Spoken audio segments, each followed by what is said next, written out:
अस्य श्री अन्नपूर्णाष्टोत्तरशतनामस्तोत्रमन्त्रस्य भगवान् श्री ब्रह्मा ऋषिः अनुष्टुप् छन्दः श्री अन्नपूर्णेश्वरी देवता स्वधा बीजं स्वाहा शक्तिः ॐ कीलकं मम सर्वाभीष्टप्रसादसिद्ध्यर्थे पाठे विनियोगः। ॐ अन्नपूर्णा शिवा देवी भीमा पुष्टिः सरस्वती सर्वज्ञा पार्वती दुर्गा शर्वाणी शिववल्लभा। वेदवेद्या महाविद्या विद्यादात्री विशारदा कुमारी त्रिपुरा बाला लक्ष्मीश श्रीर्भयहारिणी भवानी विष्णुजननी ब्रह्मादिजननी तथा गणेशजननी शक्तिः कुमारजननी शुभा भोगप्रदा भगवती भक्ताभीष्टदायिनी भवरोगहरा भव्या शुभ्रा परममङ्गला। भवानी चञ्चला गौरी चारुचन्द्रकलाधरा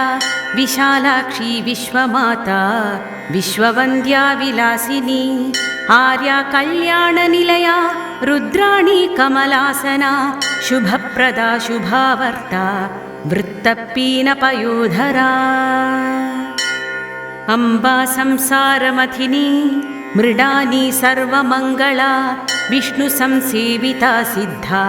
ब्रह्माणी सुरसेविता परमानन्ददा शान्तिः परमानन्दरूपिणी परमानन्दजननी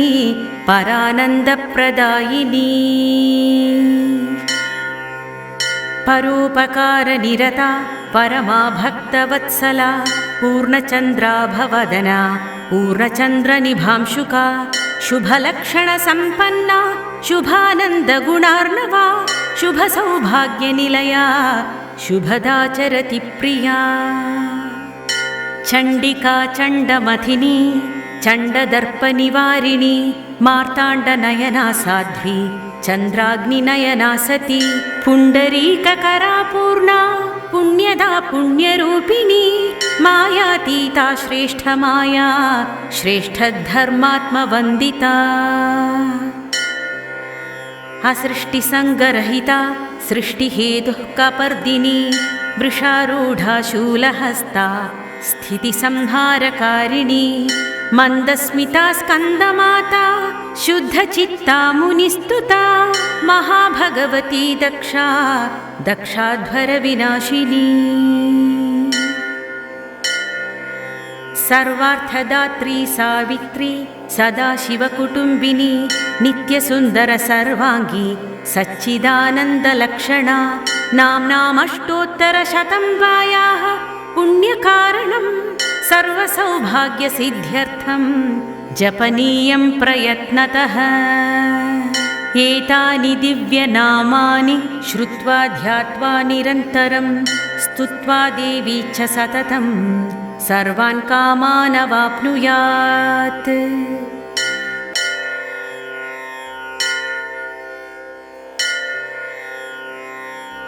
अस्य श्री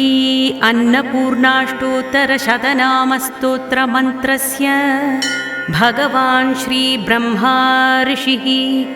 अनुष्टुप् छन्दः श्री अन्नपूर्णेश्वरी देवता स्वधा बीजं स्वाहा शक्तिः ॐ कीलकं मम सर्वाभीष्टप्रसादसिद्ध्यर्थे पाठे विनियोगः। ॐ अन्नपूर्णा शिवा देवी भीमा पुष्टिः सरस्वती सर्वज्ञा पार्वती दुर्गा शर्वाणी शिववल्लभा। वेदवेद्या महाविद्या विद्यादात्री विशारदा कुमारी त्रिपुरा बाला लक्ष्मीश श्रीर्भयहारिणी भवानी विष्णुजननी ब्रह्मादिजननी तथा गणेशजननी शक्तिः कुमारजननी शुभा भोगप्रदा भगवती भक्ताभीष्टदायिनी भवरोगहरा भव्या शुभ्रा परममङ्गला भवानी चञ्चला गौरी चारुचन्द्रकलाधरा विशालाक्षी विश्वमाता विश्ववन्द्या विलासिनी आर्या कल्याणनिलया रुद्राणी कमलासना शुभप्रदा शुभावर्ता वृत्तपीनपयोधरा अम्बा संसारमथिनी मृडानी सर्वमङ्गला विष्णुसंसेविता सिद्धा ब्रह्माणी सुरसेविता परमानन्ददा शान्तिः परमानन्दरूपिणी परमानन्दजननी परानन्दप्रदायिनी परोपकारनिरता परमा भक्तवत्सला पूर्णचन्द्राभवदना पूर्णचन्द्रनिभांशुका शुभलक्षणसम्पन्ना शुभानन्दगुणार्णवा शुभसौभाग्यनिलया शुभदाचरति प्रिया चण्डिका चण्डमथिनी चण्डदर्पनिवारिणी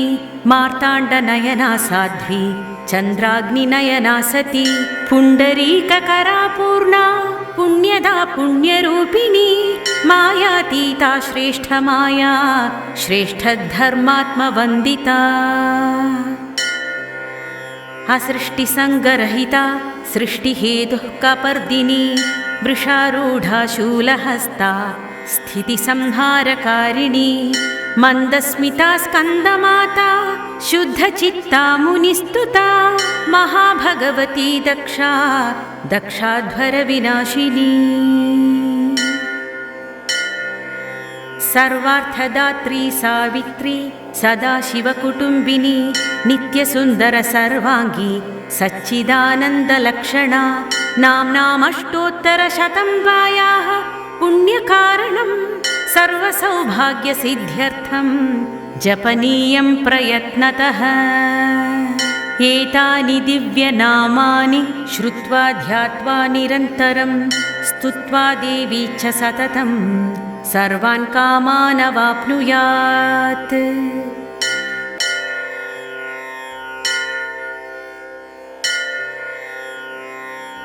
अस्य श्री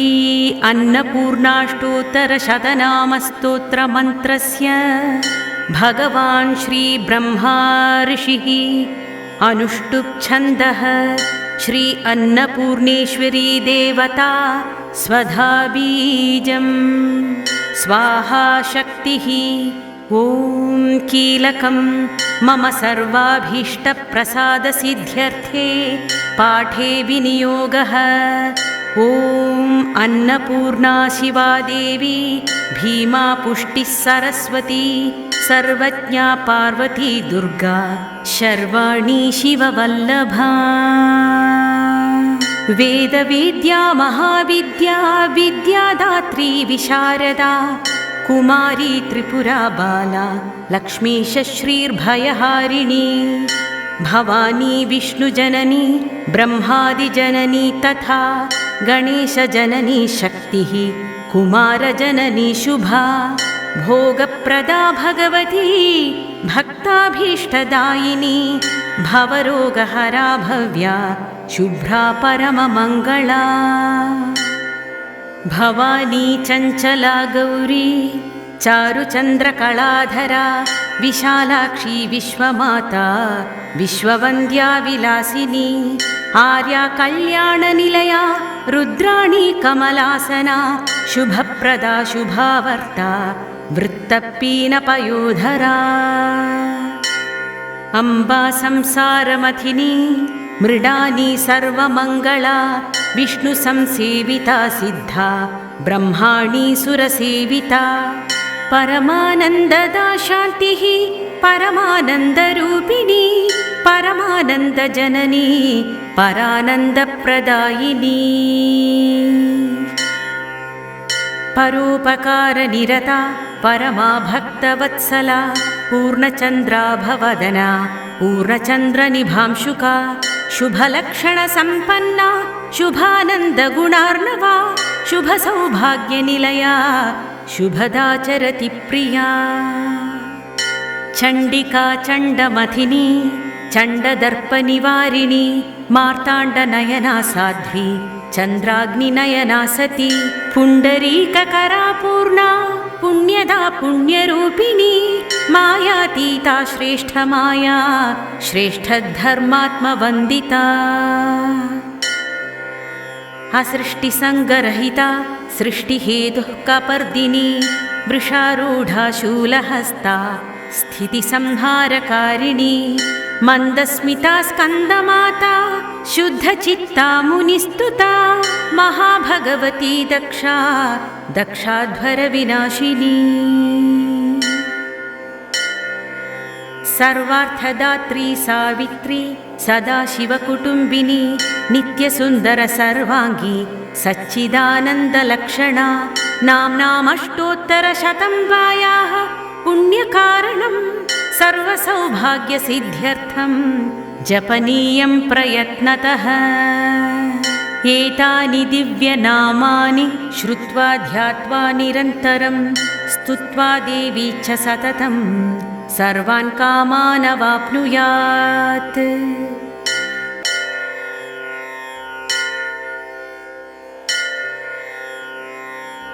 अस्य श्री अन्नपूर्णाष्टोत्तरशतनामस्तोत्रमन्त्रस्य भगवान् श्री ब्रह्मा ऋषिः अनुष्टुप्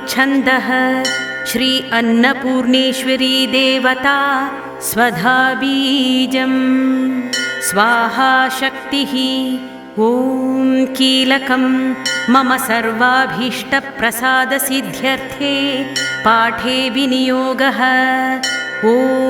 अन्नपूर्णा शिवा देवी भीमा पुष्टिः सरस्वती सर्वज्ञा पार्वती दुर्गा शर्वाणी शिववल्लभा वेदवेद्या महाविद्या विद्यादात्री विशारदा कुमारी त्रिपुरा बाला लक्ष्मीश्रीर्भयहारिणी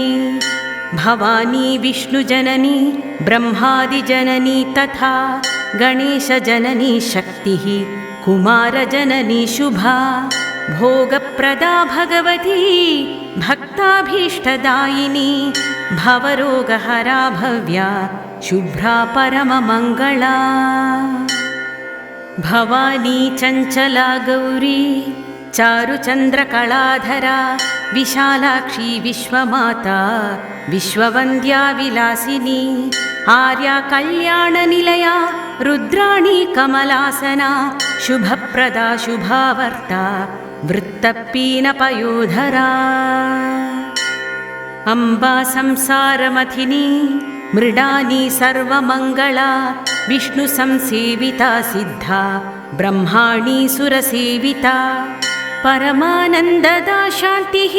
परमानन्दरूपिणी परमानन्दजननी परानन्दप्रदायिनी परोपकारनिरता परमा भक्तवत्सला पूर्णचन्द्राभवदना पूर्णचन्द्रनिभांशुका शुभलक्षणसम्पन्ना शुभानन्दगुणार्णवा शुभसौभाग्यनिलया शुभदाचरति प्रिया चण्डिका चण्डमथिनी चण्डदर्पनिवारिणी मार्ताण्डनयना साध्वी चन्द्राग्निनयना सती पुण्डरीककरा पूर्णा पुण्यदा पुण्यरूपिणी मायातीता श्रेष्ठमाया श्रेष्ठधर्मात्मवन्दिता असृष्टिसङ्गरहिता सृष्टिहेतुः कपर्दिनी वृषारूढा शूलहस्ता स्थितिसंहारकारिणी मन्दस्मिता स्कन्दमाता शुद्धचित्ता मुनिस्तुता महाभगवती दक्षा दक्षाध्वरविनाशिनी सर्वार्थदात्री सावित्री सदाशिवकुटुम्बिनी नित्यसुन्दर सर्वाङ्गी सच्चिदानन्दलक्षणा नाम्नामष्टोत्तरशतं वायाः पुण्यकारणं सर्वसौभाग्यसिद्ध्यर्थं जपनीयं प्रयत्नतः एतानि दिव्यनामानि श्रुत्वा ध्यात्वा निरन्तरं स्तुत्वा देवी च सततं सर्वान् कामान् अवाप्नुयात्।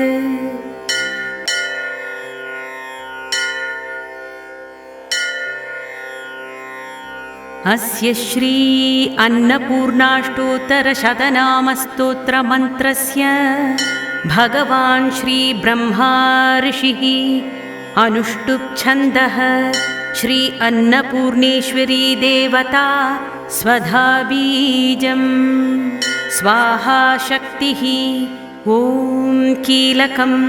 मम सर्वाभीष्टप्रसादसिद्ध्यर्थे पाठे विनियोगः। ॐ अन्नपूर्णा शिवा देवी भीमा पुष्टिः सरस्वती सर्वज्ञा पार्वती दुर्गा शर्वाणी शिववल्लभा। वेदवेद्या महाविद्या विद्यादात्री विशारदा कुमारी त्रिपुरा बाला लक्ष्मीश श्रीर्भयहारिणी भवानी विष्णुजननी ब्रह्मादिजननी तथा गणेशजननी शक्तिः कुमारजननी शुभा भोगप्रदा भगवती भक्ताभीष्टदायिनी भवरोगहरा भव्या शुभ्रा परममङ्गला।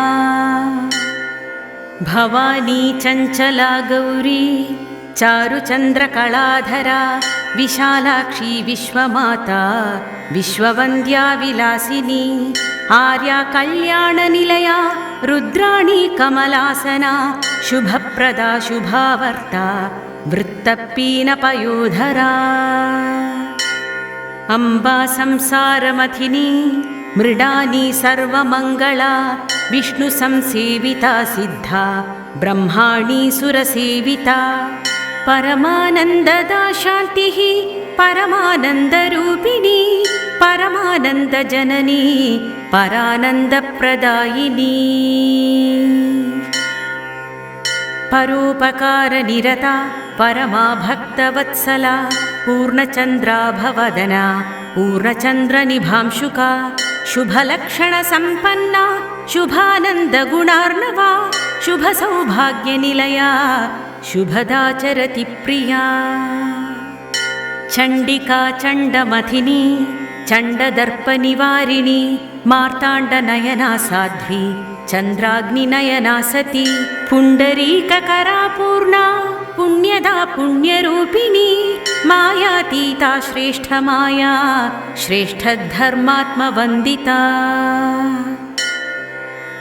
असृष्टिसङ्गरहिता सृष्टिहेतुः कपर्दिनी